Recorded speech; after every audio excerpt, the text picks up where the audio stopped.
রমজানে ঘুরে দাঁড়াও, রমজানে পরিবর্তনের ফিকির করো। আমার বাপ, আমার ভাই, আমার ছেলেরা, নিজেদেরকে রহম করো, রমজান সুন্দর করো, রমজানে গুনাহ ছেড়ে দাও, রমজানে আল্লাহর ইবাদতে লাগাও। 20 রাকাত তারাবি পূর্ণ পড়ো, প্রতিদিন রোজা ঠিক মতো রাখো, বরকত হবে। 5 ওয়াক্ত নামাজ জামাতে পড়ো ভাইয়া। কেন নষ্ট হইলা? সে তোমারে মূল্যায়ন করে। তোমার এই চুল, তোমার এই প্যান্ট কোন ছাগলে দেখে? তুমি কও। এই সমাজের কোনো ভদ্রলোক, এই সমাজের মান্যগণ্য কোনো মানুষ, দিল দরদি, দিন দরদি কোনো মানুষ তোমার ঘরে দেখে? কেউ কোনোদিন তোমারে ডাকছে কোনোদিন যে বাবা তোমার এই অসাধারণ চুলের জন্য তোমারে ধন্যবাদ? হ্যাঁ, তো তাহলে সে সামান্যতম, আমরা তো মনে করেন একটু অনুভব করি, কথার কথায় অহংকারের জন্য বুঝাইতেছি না, যেন আমি এটা অনুভব করি আমরা যে অনেক মানুষ আমগরে মহব্বত করে, মুসাফা করে, হ্যাঁ, মাহফিলের জন্য বলে, তাহলে বোঝা গেল আমি অনুভব করি যে আমার অনেক মানুষ মহব্বত করে। আমার কথাটা বোঝেন নাই? অনেক মহব্বতের যেই কি পরিমাণ যন্ত্রণা, এগুলো এই নজরুল মোহাম্মদ এগুলো দেখলেই বোঝা যথেষ্ট। গমে আশিকি তেরা শুক্রিয়া, এইটার অর্থ এইটা। গমে আশিকি মানে হইল ভালোবাসার বেদনা, ভালোবাসার যন্ত্রণা, মহব্বতের যন্ত্রণা। আল্লাহ তেরা শুক্রিয়া মানে বুঝায় যে তোমার রাস্তায় যতবার যত দুঃখ পেয়েছি, তোমারে ভালোবাসতে গিয়ে সব কিছুর জন্য তোমার শুকর যে আল্লাহ তোমার রাস্তায় দুঃখ বেদনা জামিলার মিলছে।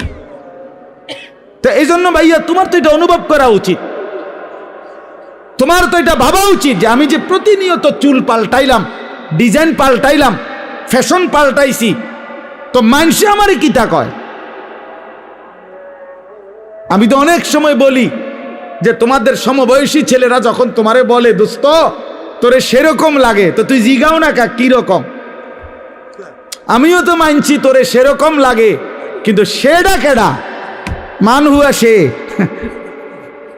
কে? যার মতো তোমারে লাগে নিশ্চিত খবর নিলে দেখবা ফুট্টাখোরের মতো লাগে, গাঞ্জাখোরের মতো লাগে, নেশাখোরের মতো লাগে, জুয়ারির মতো লাগে, হ্যাঁ, লম্পট চরিত্রহীনের মতো লাগে বেটা, ইমানদারের মতো লাগে না, জুনায়েদ বাগদাদির মতো লাগে না, বাইজিদ বোস্তামির মতো লাগে না, কোন আল্লাহওয়ালার মতো লাগে না বেটা, কোন হারামখোরের মতো মনে হয়, কোন বাবাখোর ডাইলখোর ছাড়া, নেশাখোর ইয়াবাখোর ছাড়া অন্যদের মতো লাগে না বেটা। নামাজি এমন হয় না, চরিত্রবান এমন হয় না, ভালো মানুষ এমন হয় না। এজন্য ঘুরে দাঁড়াও। শাহরু রমাদান আল্লাযী উনজিলা ফীহিল কুরআন হুদাল লিন-নাসি ওয়া বায়্যিনাতিম মিনাল হুদা ওয়াল ফুরকান। আল্লাহ বলছে বান্দা এই আজিমুশ শান কোরআন আমি দিয়েছি, এই কোরআন গোটা বিশ্ব মানবতার হেদায়েত, এবং হেদায়েতের কথাগুলো বায়্যিনাতিম মিনাল হুদা, একটা শব্দ, একটা ব্যাখ্যা, একটা বিষয়ের মধ্যে কোনো অস্পষ্টতা, অগোছালো, অবুঝ কিছু নাই, সব স্পষ্ট। তুমি শুধু শোনো, 100 তুমি বুঝবা, তোমারে আলো দেখাবে। ওয়াল ফুরকান, এবং কোরআনই একমাত্র হচ্ছে সত্য মিথ্যা, ন্যায় অন্যায়, হালাল হারাম, জায়েজ না জায়েজ, ভালো মন্দের মধ্যে পার্থক্য করে। তুমি ভালো মন্দ চিনবা না যদি কোরআন না চিনো, তুমি সত্য মিথ্যা বুঝবা না যদি কোরআন না চেনো, হালাল হারাম, জায়েজ না জায়েজ, উচিত অনুচিত, ন্যায় অন্যায় বুঝবা না। বাংলা বই দিয়া হবে না, অঙ্ক ইংরেজি পদার্থ জীববিজ্ঞান বই দিয়া হবে না, কোরআন লাগবে। কোরআন চ্যালেঞ্জ করলাম নাই তো আমি, বাংলা অঙ্ক ইংরেজি পদার্থ ইতান আমি পড়ছি, আপনি আমার লোক কইয়েন কথা, হ্যাঁ, আপনি কোনটা দিয়া বুঝাইবেন? সত্য মিথ্যার পার্থক্যকারী বই কোরআন, কোরআন, বাংলা না, অঙ্ক নয়। এগুলো নির্ধারিত কোনো বিষয়, দুনিয়াবি উপার্জনের জন্য কোনো বিষয় শিখায়। পদার্থ পদার্থই বুঝায়, জীববিজ্ঞান জীবের বিষয়ে বুঝায়, রসায়ন বিজ্ঞান রসায়নের বিষয়ে বুঝায়, ডাক্তারি ডাক্তারি বিষয়ে বুঝায়, ইঞ্জিনিয়ারি ইঞ্জিনিয়ারি বুঝায়, কিন্তু সত্য মিথ্যা, ন্যায় অন্যায়, আলো অন্ধকার, হালাল হারাম, উচিত অনুচিত, ভালো মন্দ বুঝায় শুধুই আল্লাহর কোরআন। কোরআন বিহীন তুমি আলো পাইবা কেমন? কোরআনবিহীন তুমি সত্যের সন্ধান পাবা কেমনে? অতএব আল্লাহ তাআলা বলছে, বান্দা, কোরআন নাজিলের মাস রমজান, ফামান শাহিদা মিনকুমুশ শাহরা ফালিয়াসুমহু। এই শেষ কথা হলো, আল্লাহ বলেন, বান্দা, অতএব তোমাদের যাদেরই জীবনে রমজান আসে, তোমরা যারা সাবালক রমজান পর্যন্ত পৌঁছবে, ফালিয়াসুমহু, তোমরা রোজা রাখো। ওহ, কি মায়া করে আল্লাহ বলছে, এই আমার বান্দা শুনো, রোজা রাখো, রোজা। ফালিয়াসুম, আল্লাহ যেন বলে, এই হায়াত যদি পাও, রমজান পর্যন্ত যদি পৌঁছো, রমজানের চাঁদ যদি দেখো না বান্দা, রোজা রাখ। যদি বলি, মাওলা রোজা রাখলে কি দিবেন পুরস্কার? আল্লাহ বলেন, আমি না 1 মাসেই তোমারে মুত্তাকি বানাই দেব। লাআল্লাকুম তাত্তাকুন, 1 মাসে মুত্তাকি। যদি বলি, মাওলা মুত্তাকি হলে কি হবে? আল্লাহ বলেন, জান্নাত তো বানাইছি আমি মুত্তাকির জন্যে। উইদ্দাত লিল মুত্তাকিন, জান্নাত বানানোই হয়েছে মুত্তাকিদের জন্যে। ইন্নাল মুত্তাকিনা ফি জান্নাতিন ওয়া উয়ুন, ইন্নাল মুত্তাকিনা ফি যিলালিন ওয়া উয়ুন। আল্লাহ বলেন, আমার মুত্তাকি বান্দারা জান্নাতেই বসবাস করবে। খালাস। অতএব বন্ধু, বাপ, নওজোয়ান, শুধু ওয়াজের জন্য যেন ওয়াজ না হয়। শুধুই বললাম আমারে এই মাহফিলওয়ালারা হেরা নাকি দাওয়াত দিতে বহুত পেরেশানি করতে হয়েছে, কেমনে জোড়া তালি দিয়া, হ্যাঁ, সেলিম ভাই শেষ পর্যন্ত রাজি করাইছে। আলহামদুলিল্লাহ, সকলেরই ভালোবাসায় আল্লাহ আনাইছে, ঠিক না? আল্লাহ আমাদের সবাইকে ভালো করেন, আমাদের জীবন সুন্দর করেন, আমাদের আখিরাত সুন্দর করেন। কিশোর নওজোয়ান বন্ধু, আমি তো ধমক দিলাম, একদিন আফসুস করবা যে তোমারে যদি আরো কেউ ধমক দিত।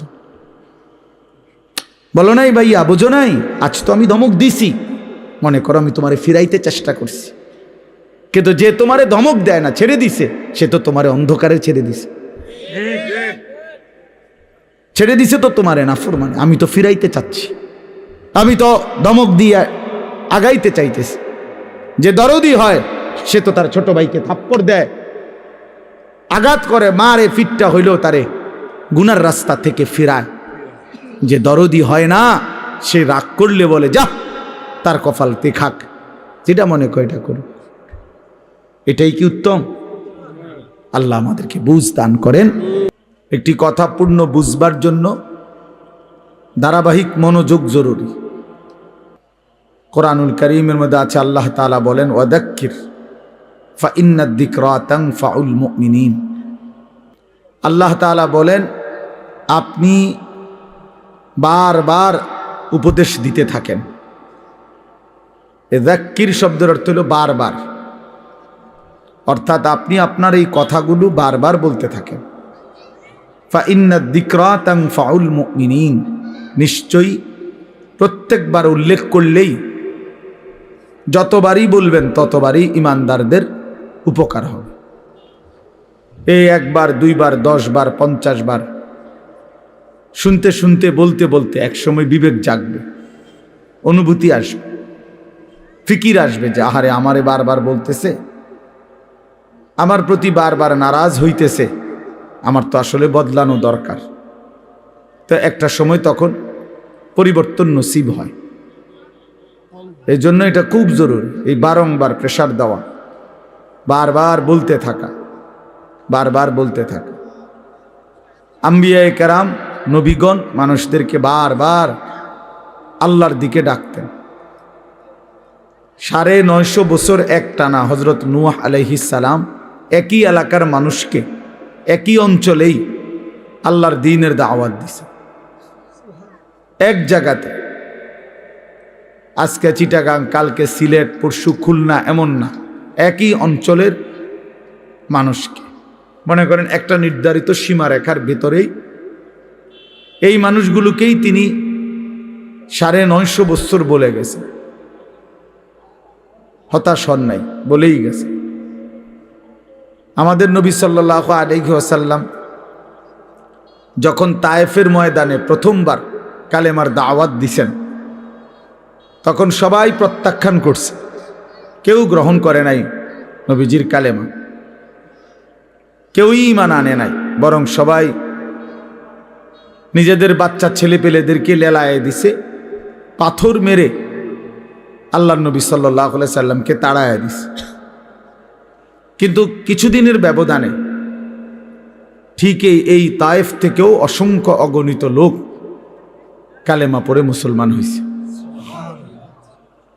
এবং খন্দকের যুদ্ধের সময় এই তায়েফের একজন সাহাবীর বুদ্ধিমত্তায় খন্দকের বিজয়ের অনেক বড় সহযোগিতা, সাপোর্ট হয়েছে। তাইলে নবী সাল্লাল্লাহু আলাইহি সাল্লাম সেদিন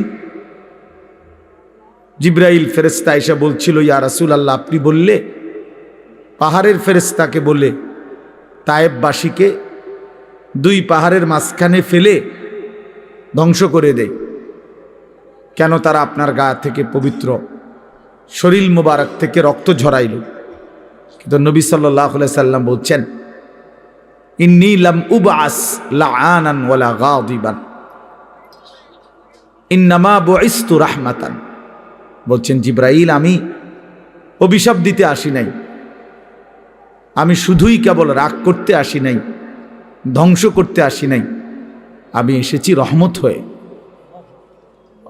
রহমত হয়ে আমি যদি আমার উম্মত ধ্বংস করে দেই কথায় কথায়, তাইলে আমি কালেমার দাওয়াত দেব কাকে?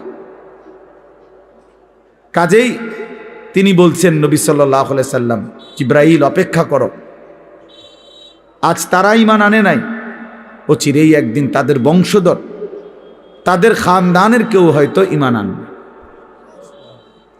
এই জন্য এই বারবার শুনলে, বারবার বললে, বারবার বলতে থাকলে কলিজার মধ্যে একসময় ধাক্কা লাগে। একটা শক্ত পাথরের উপরেও যদি বারবার বৃষ্টির পানি পড়ে, একই জায়গায় ফোঁটা পড়ে, তো একটা সময় এই পাথরটাও ছিদ্র হয়ে যায়, কিছুটা ছিদ্র হয়ে যায়, ডাইব্বা যায়। এই জন্য বললাম আল্লাহর কথা মনোযোগ দিয়ে শুনলে ভালো, যেই শুনে তারই বরকত হয়। শুক্রবারে জুমার নামাজের বয়ান মনোযোগ দিয়ে শুনলে ধারাবাহিক 52 সপ্তাহ, 1 বছরে, তো মানুষের জিন্দেগি পরিবর্তন হয়। এরপরে এরকম ওয়াজ মাহফিলে উলামায়ে কেরামের নসিহত তোমরা ছেলেরাও যদি আলাদা আলাদা মনোযোগ দিয়া শুনো, একটা সময় দেখবা তোমার জিন্দিগিও সুন্দর হবে। গুনায় ভরা জিন্দিগি বাপ সুন্দর না। কোনো পাপী, কোনো নাফরমানকে কেউই ভালোবাসে না, সম্মান করে না, এবং প্রত্যেক অপরাধী নিজের কাছেও লজ্জিতই থাকে। কোনো নষ্ট চরিত্রের লোক ছেলে, সে নিজের কাছেও নিজেকে অপরাধীই ভাবে। নিজের একাকিত্ব হলেও মনে পড়ে যে কাজটা ঠিক না, কাজটা অন্যায়। নারী দেখা, ছবি দেখা, নাচ গান, উলঙ্গ দৃশ্য, জিনা, ব্যভিচার, মদ, জুয়া, এই হারামের মধ্যে যারা পড়ে আছে, সে একাকিত্বে মনে পড়ে, তার বুঝে ধরে, সেও ভাবে যে কাজটা সুন্দর না। তাহলে এই জন্য কোনো পাপী, কোনো অপরাধী, কোনো নাফরমান মানুষের কাছেও সম্মান পায় না, নিজের কাছেও নিজে ইজ্জত পায় না, নিজের বিবেকেরও দংশন হইতে থাকে।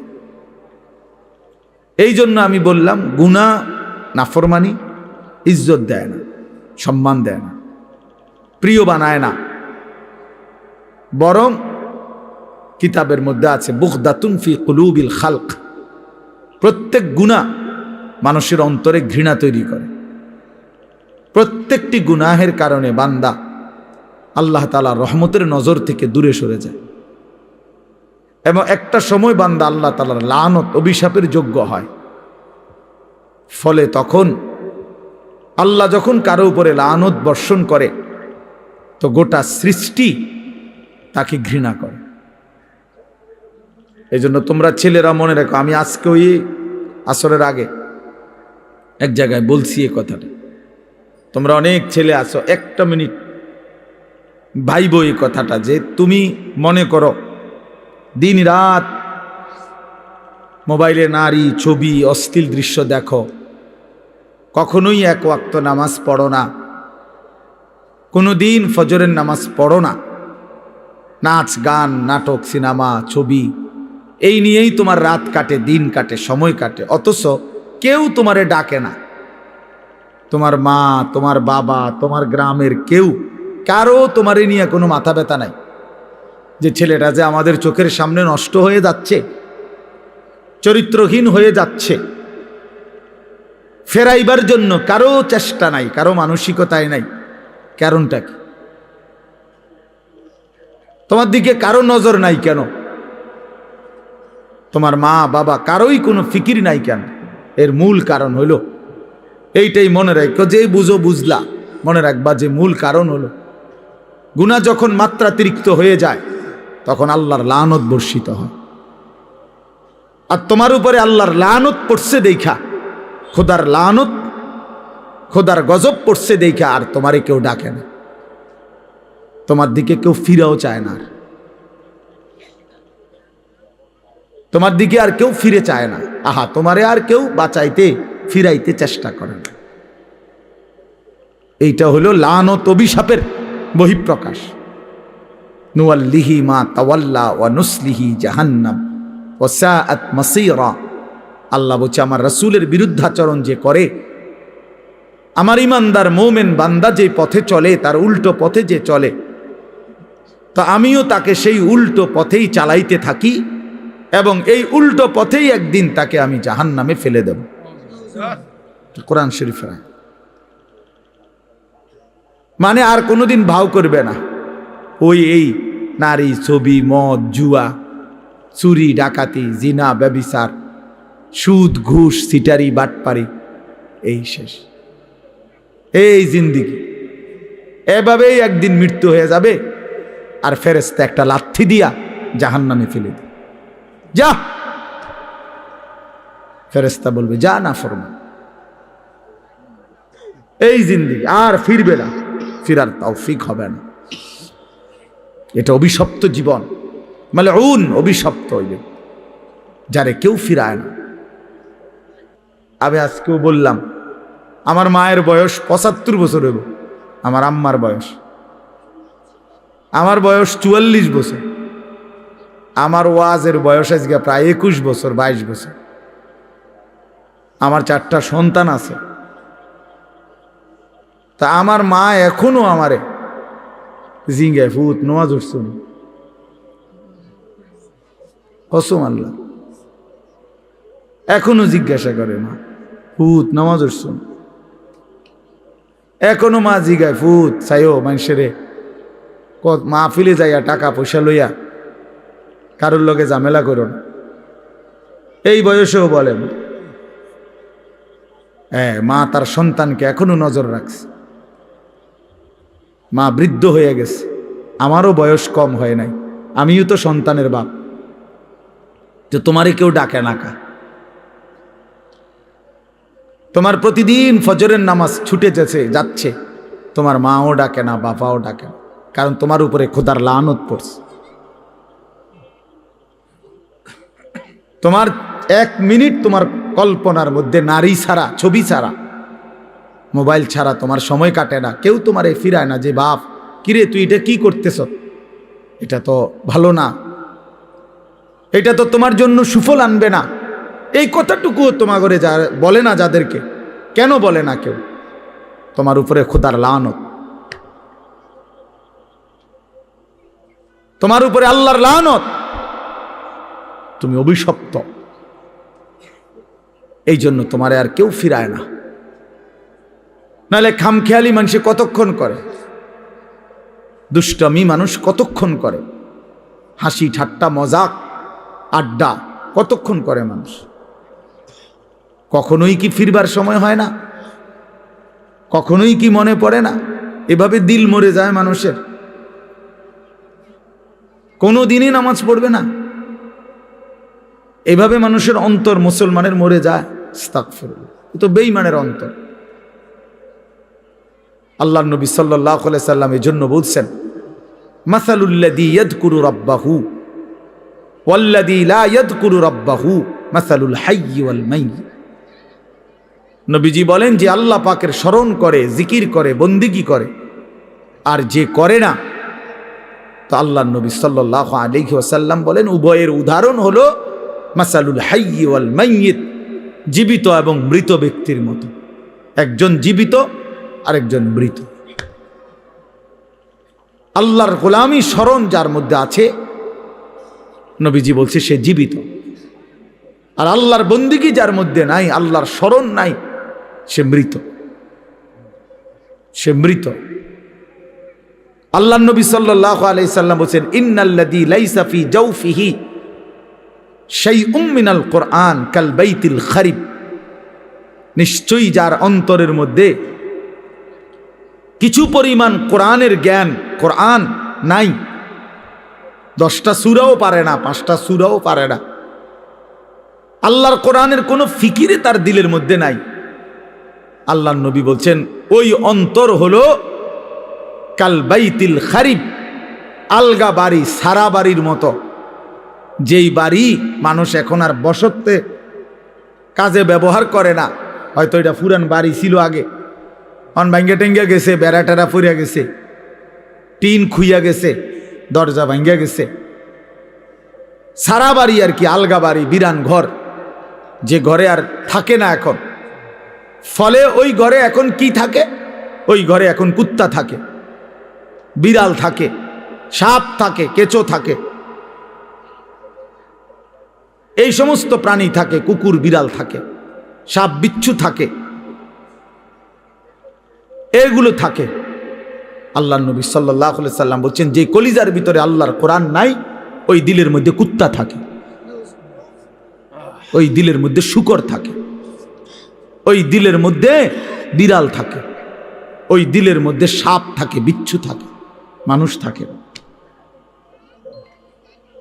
ওটা সারা বাড়ি, ওটা আলগা বিরান ঘর, ওটা মরুভূমি, এটা মরিচিকা, ওটা হাহাকার।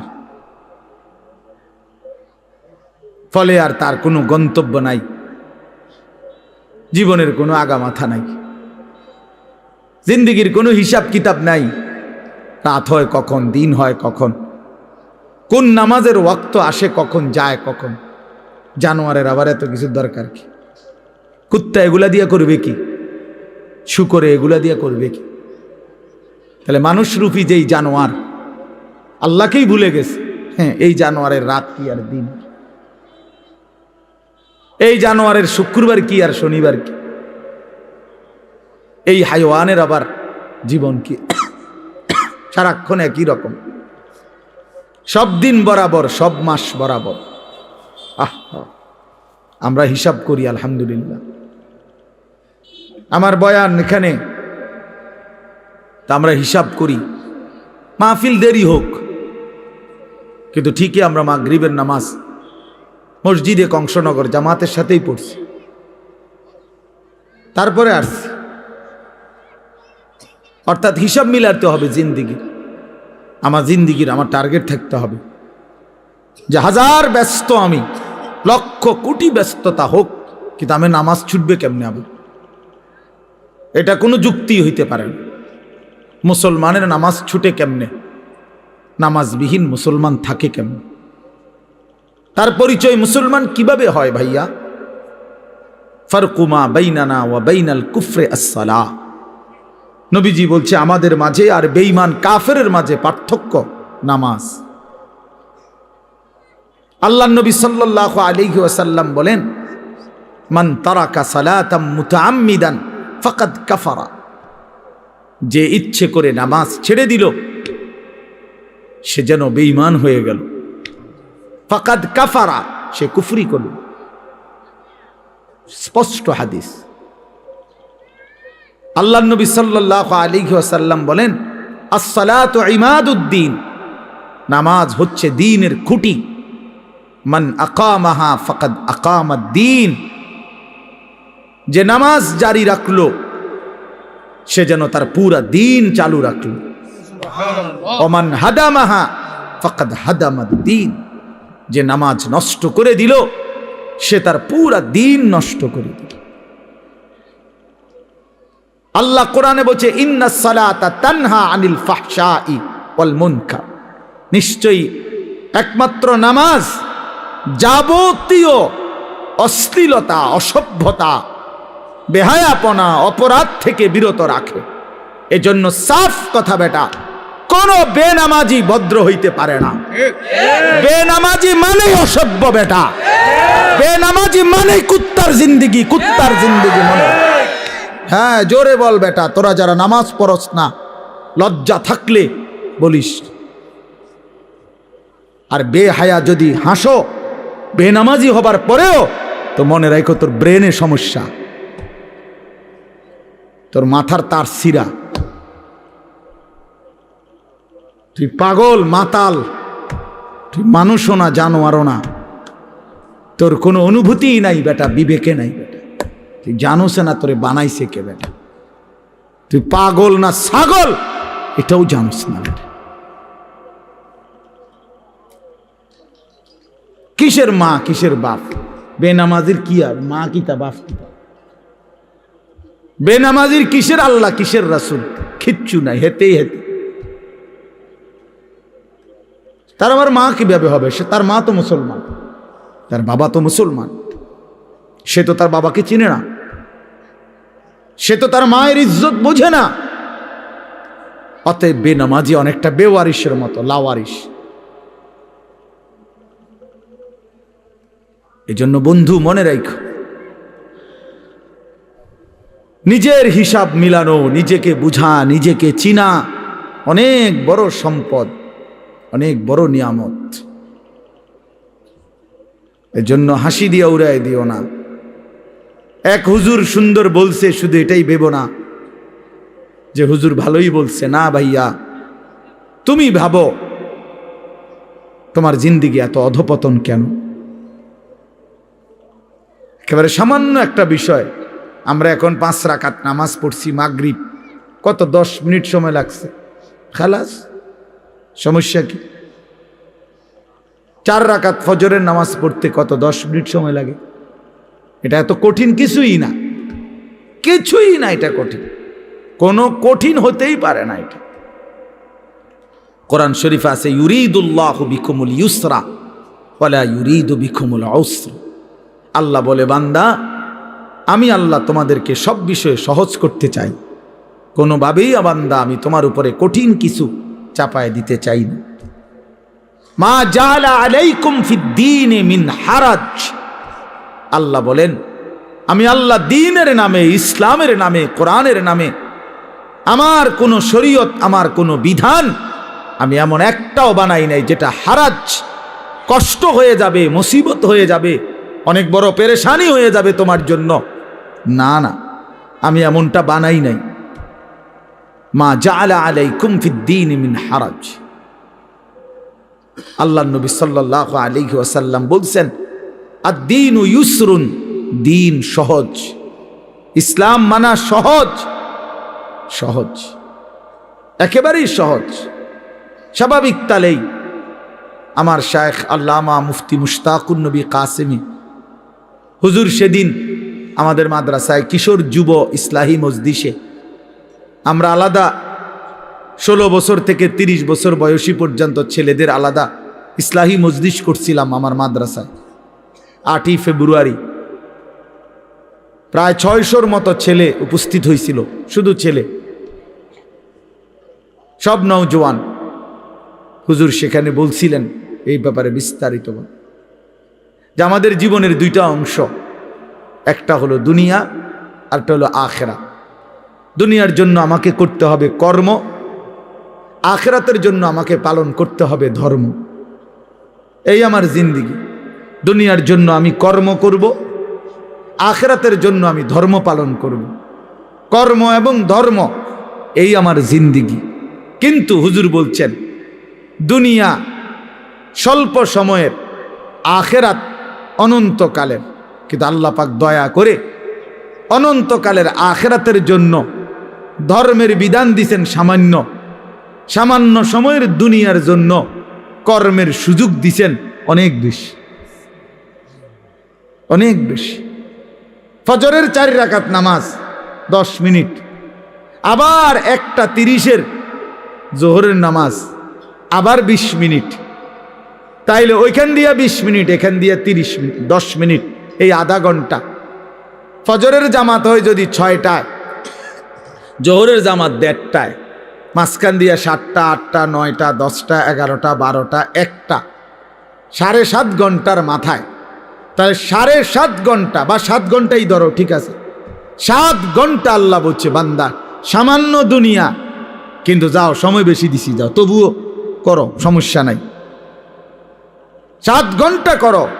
আর অনেক লম্বা আখিরাত, একদিন হাসরের ময়দানের 50,000 বছর, ফুলসেরা 30,000 বছরের রাস্তা, কবরের শেষ ব্যক্তিটাও থাকতে হবে। কোন মুহাদ্দিসিন বলছে 40,000 বছর। এই লম্বা সফর অনন্তকালের আখিরাতের জন্য এই 7 ঘন্টার ব্যবধানে, 8 ঘন্টার ব্যবধানে সময় নিলাম মাত্র 30 মিনিট, 7.5 ঘন্টা তোমার এই দুনিয়ার জন্য দিয়ে দিলাম। তবুও যদি বলো বান্দা আমি জুলুম করছি, তার ইনসাফ কিভাবে? তবুও যদি বলো বান্দা আমি পারবো না, গাদ্দার, তোমার মতন নাফরমান আর কে হইতে পারে? তোমার সামান্য দুনিয়া, অথচ সময় দিছি বেশি। 1:30 জোহরের নামাজ শেষ, 1:50 ভিতরেই নামাজ শেষ, আবার 4:30, 4:45 আইসো 4 রাকাত আসরের ফরজ পড়বার জন্য। মাঝখান দিয়ে আবারও আমি আল্লাহ তাআলা লম্বা 3 ঘন্টার মতো সময় আবারও দিলাম, যাও আবার মেহনত করো, আবার পরিশ্রম করো, আবার কামাই করো, আবার কামাই করো। 8টা বাজে এশার নামাজ পড়ছো, 6টা বাজে ফজরের নামাজ। এশার নামাজ আর ফজরের নামাজের মাঝখানে 9টা, 10টা, 11টা, 12টা, 1টা, 2টা, 3টা, 4টা, 5টা, 6টা, প্রায় 10 ঘন্টা আমি আল্লাহ বিরতি দিয়ে রাখলাম। যাও ঘুমাও, তোমার আরো যদি কোনো কাজ থাকে করো, সংসার করো, স্ত্রীর সাথে সময় দাও, নিজের ঘর সামলাও, নিজের আরো কোনো কাজ থাকলে করো বান্দা। আবার 10 ঘন্টার ব্যবধানে 4 রাকাত নামাজ পড়তে আইসো। আমি আল্লাহ জুলুম করলাম কই? আমি আল্লাহ তাআলা বেইনসাফি করলাম কোথায় বান্দা? কিন্তু তুমি জালেম, কত বড় নিকৃষ্ট, কত বড় অসভ্য, নির্লজ্জ, বেহায়া, যে তুমি 8 ঘন্টা পরেও, 8 ঘন্টা যেই মালিক হায়াত দিছেন তার জন্য 4 রাকাত নামাজ পড়তেও তুমি রাজি না, 10টা মিনিট দিতেও রাজি না। এর চাইতে বড় জালেম আর কে হইতে পারে? এর চাইতে বড় নাফরমান আর কে হইতে পারে? এই জন্য বাপ, আমি সমস্ত ছেলে তোমাদেরকে অনুরোধ করলাম, দয়া করে বাবা ভাইব, তোমরা তোমাদের জিন্দেগি নিয়ে ভাবো। কেউ তোমারে নিয়ে না ভাবলেও, কেউ খেয়াল না করলেও তুমি মনে রেখো, তুমি তো তোমারে আলাদা করতে পারতা না। তোমার শরীর, তোমার দেহ, তোমার অঙ্গ, তোমার হাত পাও, তোমার ভেতর বাহির, এগুলো তো আর তুমি আলাদা করতে পারবা না। কাজে এই দেহ, এই অঙ্গ একদিন হাসরের ময়দানে আল্লাহর সামনে সাক্ষ্য দিবে, সাক্ষ্য দিবে। এই জন্য যদি গুনাই করতে হয় নিজের চোখকে আড়াল করে গুনাহ করো, যদি গুনাই করতে হয় নিজের হাতকে আড়াল করে গুনাহ করো, যদি গুনাই করতে হয় নিজের দেহকে আড়াল করে গুনাহ করো। কিভাবে সম্ভব? সম্ভব? আমার চোখে আমি না দেখলে, আমার হাত আমি স্পর্শ না করলে গুনাহ হবে কেমনে? এজন্য কোরআনুল কারীমে আল্লাহ বলছেন, ওয়াশাহিদা আলাইহিম সামউহুম ওয়া আবসারুহুম ওয়া জুলুদুহুম বিমা কানু ইয়ামালুন। বান্দা, তোমাদের কান, তোমাদের চোখ, তোমাদের সমস্ত দেহ, অঙ্গ প্রত্যঙ্গের চামড়া আমি আল্লাহর কাছে সেদিন হাসরের ময়দানে তোমাদের যাবতীয় কর্মকাণ্ড সম্পর্কে সাক্ষ্য দিব। আমাকে শোনাবে, আমাকে বলবে বান্দা তুমি আড়াল করতে পারবা না। নিজের হাতকে আড়াল করবেন কেমনে? নিজের চোখকে আড়াল করবেন কেমনে? নিজেকে আড়াল করার সুযোগ তো নাই ভাই। প্রিয় সন্তান, প্রিয় ছেলেরা, কেন নষ্ট হচ্ছ? কেন চরিত্রহীন হইলা বাবা? বলো বাপ। ওই দেখেন, ও এখানে হাসাহাসি করে। আর মানে এখন একজনের গায়ে আরেকজন হেলান দিয়া বসে, একজন আরেকজনের আঞ্জা দিয়া ধরে, একজন আরেকজনকে লাথি মারে, আরেকজন আরেকজনের চুল ধরে টান, মানে এই হলো পোলাপানের কি করে, মানে কেন? এখানে না, শুধু চলতে ফিরতে হাঁটতে ঘুরতে একটা আরেকটারে লাথি দেয়, একটা আরেকটারে টাইনা ধরে, একটা চুল ধরে, একটা বেটকায়, একটা আঞ্জা দিয়া ধরে, মানে কি করে? পাগল মাতা। আহা, দেখেন আপনারা ছেলে পেলেদের চাল চলন, মানে একেবারেই শূন্য, বিচ্ছিন্ন। পৃথিবীতে কোনো মানুষ আছে তারে কেউ দেখে এটার দ্বারা কোনো লজ্জা শরম হইতে পারে? কিচ্ছু বোঝে না, কিচ্ছুই বোঝে না, কিচ্ছু বোঝে না। কি মুরব্বী আছে না, মানুষে দেখে না, আলেম ওলামা দেখে না, হেতে হেতের এত বিকৃত। আহা, আল্লাহর নবী সাল্লাল্লাহু আলাইহি ওয়াসাল্লামের জন্য হাদিস আছে দোস্ত। আল্লাহর নবী বলছে, কিছু মানুষের দিল ওয়াল কালকুজ মিরবাদান, নবীজি বলছেন কিছু মানুষের দিল থাকে এরকম উল্টানো, এই যে এটা উল্টানো, মনে করেন এইটা উল্টানো হইলে এইবার এইটার উপরে যদি এখানে আটলান্টিক মহাসাগরের পানিও ঢালে, এটা পুড়বে না। পুড়বে এটা? কেন পুড়বে না? উল্টা, উল্টা এটা। রাসূলুল্লাহ সাল্লাল্লাহু আলাইহি ওয়াসাল্লাম বলছেন, কিছু নাফরমানের কলিজা উল্টানো থাকে, দিল উল্টানো থাকে। লা ইয়ারিফু মারুফান ওয়ালা ইউনকিরু মুনকারান, তখন আর সে কোনো ভালোও বুঝে না, কোনো মন্দও বুঝে না, কিছুই বোঝে না, কিছুই বোঝে না। উলাইকা কাল আনআম, আল্লাহ তাআলা বলে এই মানুষগুলোই হচ্ছে জানোয়ার, এরাই জানোয়ার, যাদের কাছে আলো অন্ধকারের কোনো পার্থক্য নাই, যাদের কাছে রাত দিনের কোনো পার্থক্য নাই, যাদের কাছে হালাল হারামের কোনো পার্থক্য নাই, যাদের কাছে পাক নাফাকের কোনো পার্থক্য নাই, যাদের কাছে জায়েজ না জায়েজের কোনো পার্থক্য নাই, হালাল টাকাও খায়, সুদের টাকাও খায়, আপন মাকেও দেখে, রাস্তার নারীকেও দেখে, আপন বোনকেও দেখে, পরের বোনকেও দেখে, যার কাছে কোনো হালাল হারাম বলতে কিছুই নাই, শরীর নাফাক পেশাব পায়খানা করে পবিত্রতা অর্জনের কোনো দ্বার ধারে না। তো আল্লাহর নবী সাল্লাল্লাহু আলাইহি সাল্লাম বলেন, মূল কারণ এমন কেন? এই নাফরমানের কলজা উল্টান, এই নাফরমানের দিল উল্টায় দিছে আল্লাহ। ইন্না কুলুবাল ইবাদ বাইনা ইসবাআইন মিন আসাবি'ir রহমান ইউকাল্লিবুহু কাইফা ইয়াশা। হাদিসের মধ্যে আছে, আল্লাহর নবী সাল্লাল্লাহু আলাইহি সাল্লাম বলেন, নিশ্চয়ই মানুষের দিল আল্লাহ পাকের কুদরতি এই দুই আঙ্গুলের মাঝে, আল্লাহর কুদরতি দুই আঙ্গুলের মাঝে তিনি যেভাবে ইচ্ছে এই দিল উলট পালট করতে পারেন।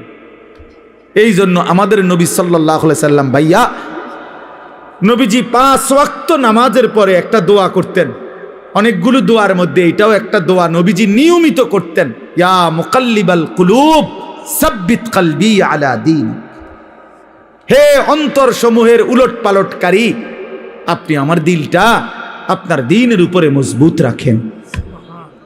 সুখে থাকি দুঃখে থাকি আপনাকে যেন না ভুলি, রাতে থাকি দিনে থাকি আপনাকে যেন না ভুলি, একাকী থাকি প্রকাশ্যে থাকি আপনাকে যেন না ভুলি, সব প্রত্যাশা মতো পাই কিংবা না পাই, মাওলা আপনারে যেন না ভুলি, আপনারে যেন না ভুলি, আপনারে যেন না ভুলি। আপনাকেই যদি হারিয়ে ফেলি তো মোমেনের আর থাকলো কি? আপনারই যদি পেয়ে যাই মোমেনের আর হারালো কি? হারালো কি? जो तू मेरा तो सब मेरा, যখন আল্লাহ আমার সবই আমার, अगर एक तू नहीं मेरा तो कोई शाई नहीं मेरी, যখন আল্লাহ আমার নাই কিছুই আমার নাই। আমরা কিতাবে পড়ছি, বুজুর্গদের মুখে শুনছি, আমার ঢালকানগর হজরত কুতবে আলম আরিফ বিল্লাহ হজরত মৌলানা শাহ আব্দুল মতিন বিন হুসাইন দামাত বারাকাতুহুমুল আলিয়া, আমি হজরতের মুখেও বহু শুনছি। এই ভারতীয় উপমহাদেশে একজন বড় বুজুর্গ ছিলেন, সৈয়দুত তাইফা হাজি এমদাদুল্লাহ মুহাজিরে মক্কি রাহমাতুল্লাহ আলাইহি, জগৎ বিখ্যাত বুজুর্গ ছিলেন, আল্লাহর ওলি ছিলেন। তো উনি যখন মুনাজাত করতেন, আল্লাহর কাছে কিছু চাইতেন, তখন তিনি বলতেন, চায় মাওলা, আপনার কাছে দুনিয়ার কত মানুষ কত কিছু চায়, বাড়ি চায়, গাড়ি চায়, কত প্রয়োজনের কথা আপনার কাছে বলে, আর আমি এমদাদুল্লাহ আপনার কাছে, আপনি আল্লাহকেই চাই, আমার আর কিচ্ছু লাগবে। কুই তুঝসে কুছ और कोई कुछ मांगता है, मैं हो तुझसे या रब तलबगारे तेरा। আল্লাহ কেউ এটা চায়, কেউ ওটা চায়, আমি না আপনার কাছে আপনাকেই চাই, আপনার কাছে আপনাকেই চাই। আপনি আমার হয়ে গেলে আর বাকি থাকলো কি? আপনি আমার না হলে আমি আর পেলাম কি? ওয়াল্লাযীনা আমানু আশাদ্দু হুব্বাল লিল্লাহ, রব্বুল আলামিন বলে যারা মুমিন তাদের সবচাইতে বেশি ভালোবাসা আল্লাহর জন্যে। কার জন্যে? ইয়া আইয়ুহাল্লাযীনা আমানু মান ইয়ারতাদ্দা মিনকুম আন দীনিহি ফাসাউফা ইয়াতিল্লাহু বিকওমিন ইউহিব্বুহুম ওয়া ইউহিব্বুনাহ। আল্লাহ বলেন, হে ইমানদার মুমিন, মনে রেখো, গোটা পৃথিবী যদি আমি আল্লাহর বিরোধিতা করে, আমি আল্লাহর দিন থেকে যদি মুরতাদ হয়ে যায়, কোনো সমস্যা নাই, আমি তৎক্ষণাৎ নতুন জাতি, নতুন মানুষ আবার তৈরি করব। জমিনে আমি এমন মানুষ সর্বদাই রাখব, এমন একটা দল জমিনে আমার সব সময় থাকবে, ইউহিব্বুহুম ওয়া ইউহিব্বুনা, যারা আমাকে ভালোবাসবে, আমি আল্লাহ যাদেরকে ভালোবাসবো। ভালোবাসার এই আদান প্রদান আমি আল্লাহ জমিনে রাখবই রাখবো। জমিনে আমার বান্দা বলবে, আল্লাহ আমি আপনাকে ভালোবাসি, আর শাজিম থেকে আল্লাহ বলবে, বান্দা আমিও তোকে ভালোবাসি। हम यहाँ से तुम वहाँ से दोनों जानिब से इशारा हुआ। আমি এখান থেকে, তিনি সেখান থেকে, দুই দিক থেকে ইশারা হয়েছে যে দুইজন দুইজনকে ভালোবাসে। বান্দা তার মালিককে ভালোবাসে, মালিক তার গোলামকে ভালোবাসে। প্রিয় ভাই, আল্লাহ পাকের এক ভালোবাসার, মায়ার, আল্লাহর হওয়ার, নিজেকে আল্লাহর জন্য, আখিরাতের জন্য, নিজের জীবন সুন্দর করার জন্য একটা শ্রেষ্ঠতম মাস আমাদের সামনে হাতছানি দিচ্ছে, আমাদের সামনে ছায়া বিস্তার করছে, গ্রান শোনা যাচ্ছে, সেটাই মাহে রমজান। মাহে রমজান এতটা প্রিয় মাস, আল্লাহ নিজে যেই মাসের নাম আল্লাহ পাক নিজে উল্লেখ করছে, শাহরু রমাদান, এই যে রমজান মাস। আল্লাহ বলেন, এটা আমি বললাম, আমি বললাম শাহরু রমাদান। এই জন্য রমজান মাস, বছরে কয় মাস উচ্চারিত হয় এই শব্দটা কনসে? একটা সহজ হিসাব বোঝেন কিনা কোন তো দেখি, বোঝেন নাই কথাটা? এই শব্দ এটা কোরআন শরীফের শব্দ, শাহরু রমাদান, রমজান মাস। এটা উল্লেখ করছে কে? আল্লাহ। কোথায়? তো এইটা বছরে কয়বার উচ্চারিত হয়? একবার। 24 ঘন্টা উচ্চারিত হয়। 24 ঘন্টা জমিনে এই শব্দ উচ্চারিত হয়, কারণ আল্লাহর জমিনে 24 ঘন্টাই আল্লাহর কালামের তেলাওয়াত চলতেছে। পৃথিবীতে কোনো মুহূর্তেই আল্লাহর কালামের তেলাওয়াত বন্ধ হয় না। তাহলে এই শব্দ তো তেলাওয়াতের অংশ, এই শব্দ তো আয়াতের অংশ।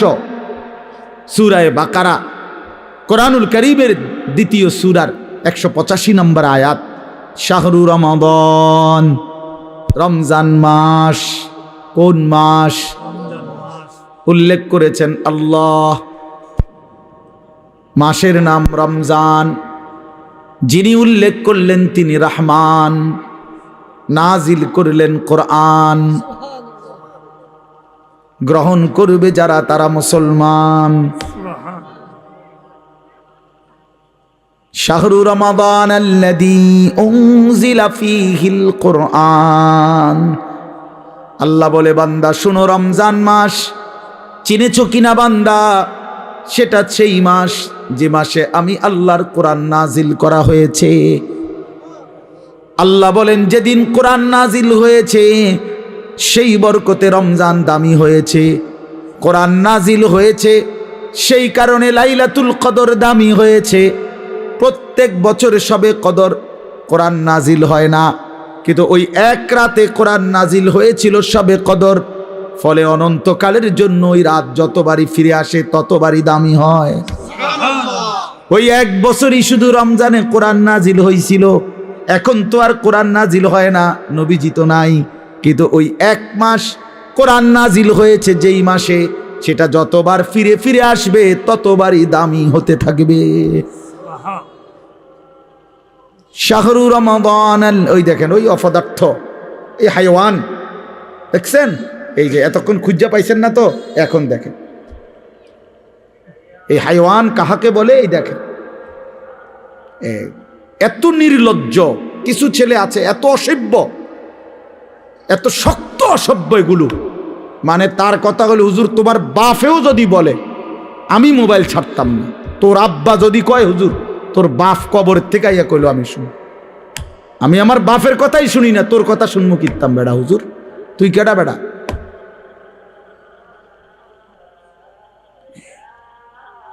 এইসা জানোয়ার, এইসা জিন্দিগি। সিদ্ধান্ত এটা, মানে পৃথিবীতে প্রয়োজনে মরে যাব, হাত পাও খুললেও যদি রাখা দেয় তারপরও মোবাইল ছাড়বো না। প্রয়োজনে বাপ ছেড়ে দেব, প্রয়োজনে মা ছেড়ে দেব, প্রয়োজনে ধর্ম ছেড়ে দেব, প্রয়োজনে আল্লাহ ছেড়ে দিলাম, প্রয়োজনে জাহান্নামকেই বুকে নিলাম, কিন্তু মোবাইল আমি ছাড়ব না।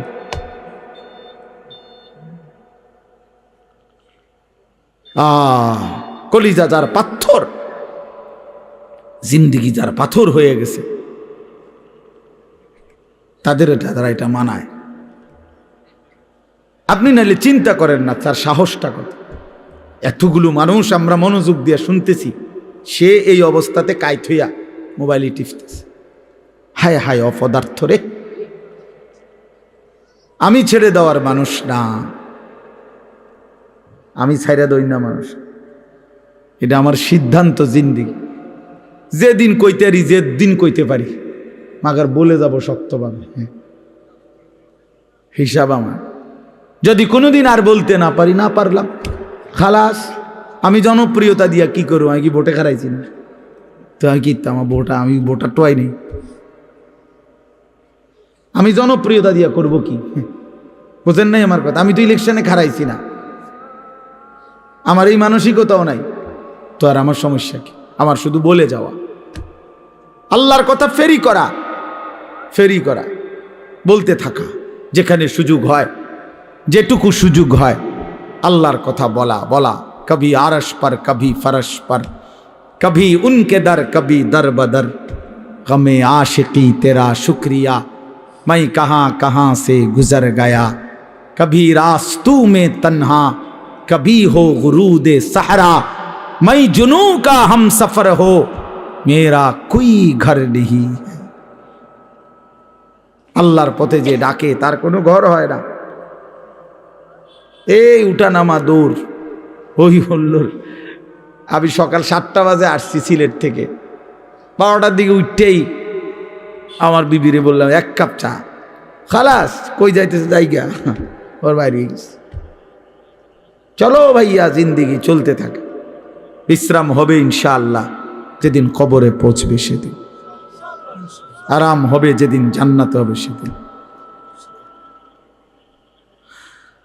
এজন্য ছেলেরা নষ্ট হলো কেন? কেন নষ্ট হয়ে গেল?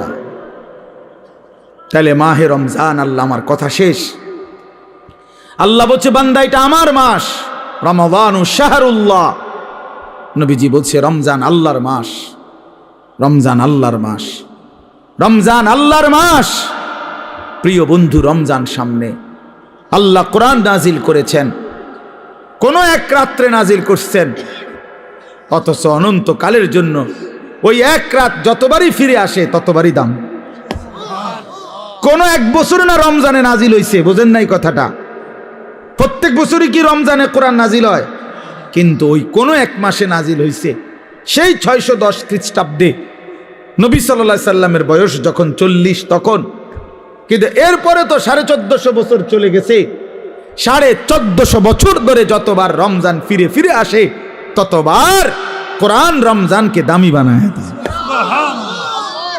তাহলে কোরআন যদি রমজানকে দামি বানায়, কোরআন যদি শবে কদরকে দামি বানায়, কোরআন যদি হাফেজে কোরআনকে দামি বানায়, কোরআন তোমারও দামি বানাবে, রমজান তোমাকেও দামি বানাবে।